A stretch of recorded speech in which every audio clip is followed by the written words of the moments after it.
Faktanya sekarang ada 67 caleg DPR dan DPD yang merupakan mantan terpidana kasus korupsi.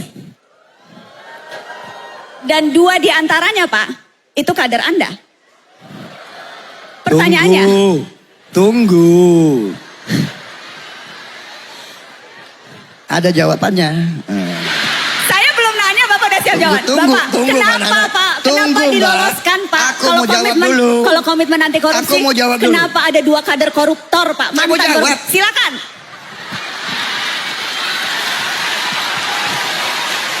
Dua calon itu sudah saya coret.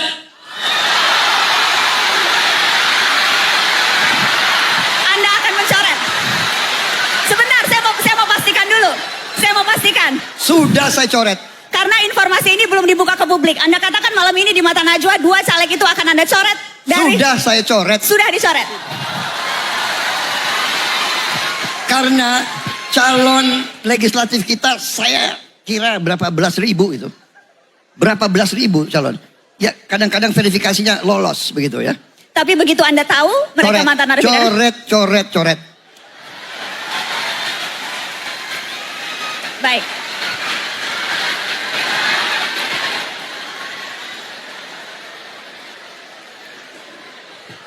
Yang juga menarik, kalau kita bicara soal korupsi Pak Prabowo, ada satu hal yang saya kerap ingat Anda sampaikan. Tidak ada toleransi untuk korupsi di Partai Anda Gerindra. menyampaikan itu, tidak ada toleransi dan Anda juga sempat bilang hukuman seberat-beratnya untuk koruptor. Karenanya, saya ingin tahu, apa hukuman terberat versi Prabowo Subianto untuk koruptor Pak? Jadi menurut pendapat saya, apa yang sudah ada sekarang sudah cukup menjera. Bayangkan orang yang korupsi ya disita hampir semua kekayaannya, dimiskinkan. Selain hukumannya cukup panjang, ada yang berapa puluh tahun dan sebagainya. Saya kira asal kita laksanakan dengan benar, ini cukup jera. Saya tahu maksud beberapa orang maunya kan hukuman mati seperti di Tiongkok. Ya kan? Ternyata orang kalau nekat, ya nekat aja. Di Tiongkok sudah ada hukuman mati. Masih ada korupsi yang besar-besaran di sana. Jadi kalau menurut saya, cara mengatasi korupsi, kita harus mulai dengan sistemik. Sistemnya dibuat. Ya. Jadi contoh, ya sekarang pemerintah sudah naikin gaji 8%. Menurut saya, setelah saya hitung, kekayaan negara kita dan potensinya dan sebagainya, kita mampu menaikkan secara signifikan gaji hampir semua pejabat yang punya wewenang menentukan. Saya kira itu yang bisa kita lakukan. Ada beberapa contoh di negara-negara Afrika, pejabat-pejabat yang berhasil 5 tahun melaksanakan tugasnya, di ujungnya dikasih bonus yang cukup besar. Kemudian kalau kita lihat contoh di banyak negara, untuk pejabat-pejabat tertentu disiapkan rumah sakit, dia bisa berobat dengan baik, gratis. Disiapkan juga perumahan, dia pensiun, dia bisa punya rumah sendiri.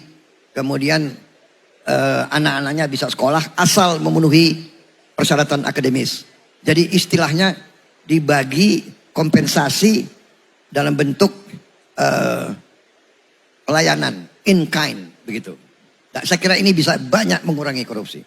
Ya. Pak Prabowo, bicara soal penegakan hukum dan aparatnya, penting juga untuk memastikan kelembagaan yang solid. Dan tadi saya berdiskusi soal isu KPK dan kepolisian dengan 2 bakal calon presiden yang lain. Karenanya saya juga ingin tahu pendapat Anda soal itu. Mulai dengan kepolisian Pak.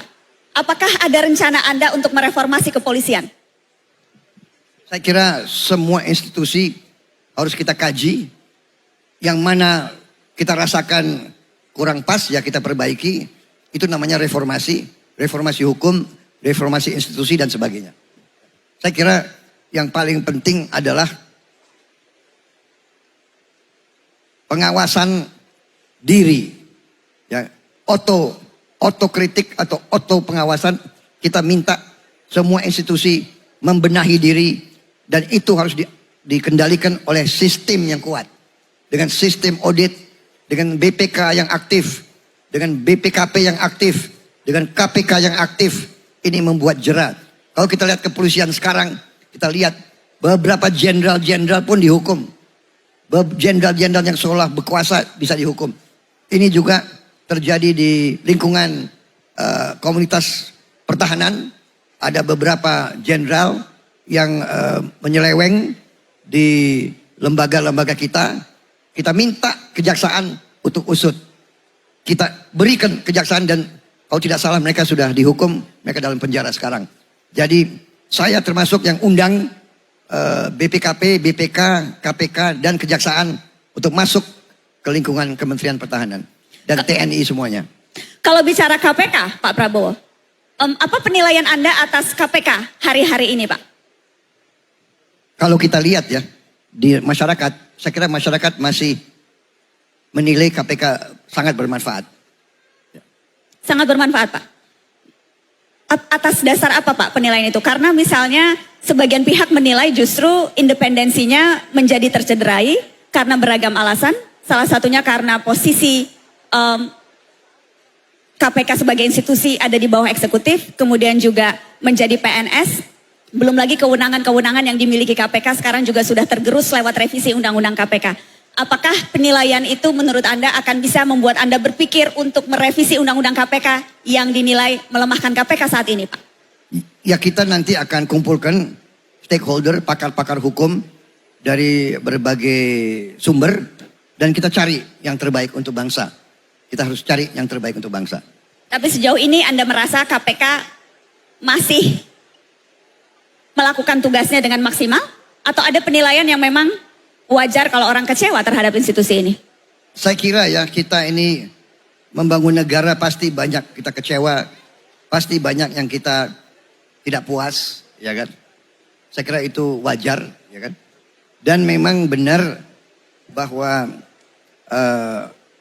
harus ada pengawasan karena kekuasaan condong untuk membuat orang korup.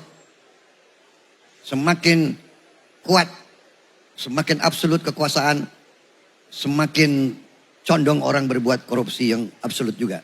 Jadi harus kita awasi terus, harus kita cari upaya-upaya memperbaiki, begitu. Baik, apa topik? Tapi yang penting jangan ada kesan ini tidak baik, bubarkan. Nah itu jangan. Jadi tidak setuju dibubarkan ya, Pak? Baik.